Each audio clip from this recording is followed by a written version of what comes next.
defined the central mission for the Conservative Party so brilliantly and pithily.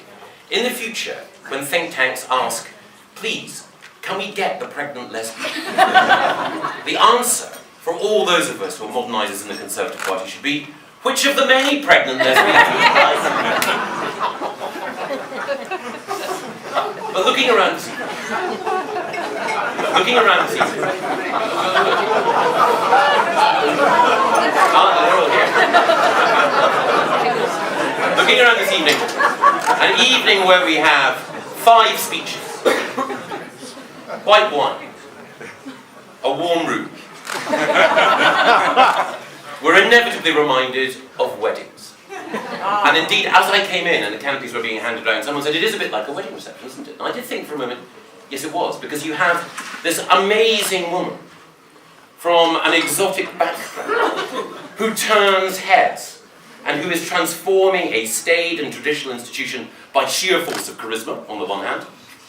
And then you've got a lad who's occasionally walked on the wild side, done some naughty stuff, but at last has a chance for redemption. And yes, I'm talking about you, Neil O'Brien.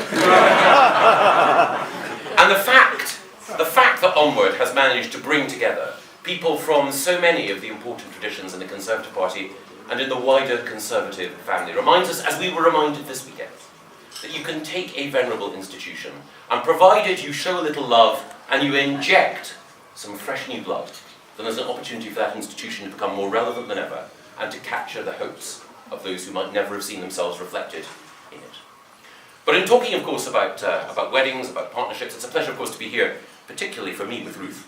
And spending some time on the same platform with Ruth, I feel rather like Ike to Tina Turner, or Sonny to Cher. Yeah. Are you sure? Are you sure? I know where the real talent lies. But I also draw inspiration for the future of the Conservative Party from my own musical back catalogue. I have a friend here, let's just call him for the sake of argument, Danny. Danny was briefly working for David Owen's SDP. And at that point, when David Owen's SDP was facing a difficult time, they devised a strategy for the future. And that strategy was called the Travolta-Micawber strategy. Why? Because the mission of David Owen's SDP at that time was staying alive and hoping that something would turn up. Well, I want to posit an alternative strategy based on what Ruth has been saying for the future of the Conservative Party. And that is the Fleetwood Mac, Pharrell Williams strategy. Why Fleetwood Mac? Well, as Ruth said, the secret for any political movement is don't stop thinking about tomorrow. Remain relentlessly focused on the future. One of the reasons why Theresa has put the environment at the heart of the Conservative mission for government over the course of the next 5 years is a moral determination to ensure that we hand on this planet, the only one we have, there is no planet B, to the next generation in an enhanced and more beautiful form. And that aspiration to ensure that we perform the Conservative duty of stewardship, and we do so in a way that makes sure that the next generation enjoys something precious and in an enhanced way.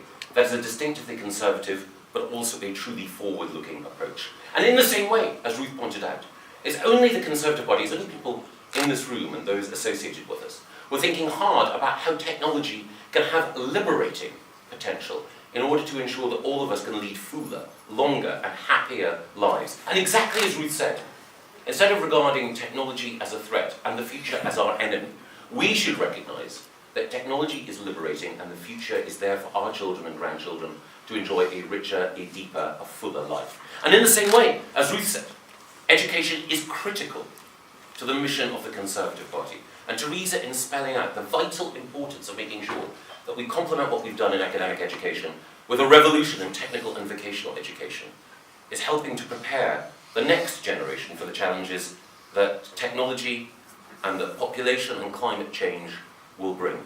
And it's also the case in stressing the vital importance of making sure that everyone has a home in which they can raise their family, whatever shape or size that family may be.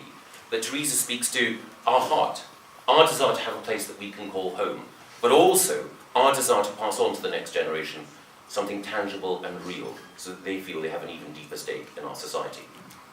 So don't stop thinking about tomorrow. Always think about the policies that will transform the lives of the next generation. Don't look back in anger, but recognise that it's conservative policies that have liberated people in the past from poverty and from slavery, and that can liberate people in the future to enjoy a richer and fuller life. And for Pharrell Williams?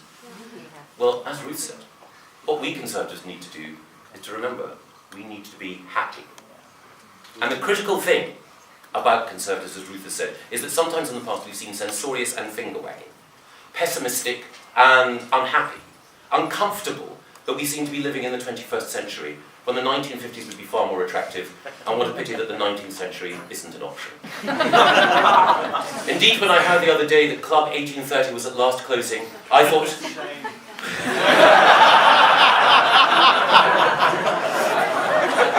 I thought Club 1830, that must be a group for conservative modernisers who are looking forward to that year as some glorious future in which they can aspire. The truth is that we shouldn't be lamenting the world in which we live. We should be celebrating the world in which we live.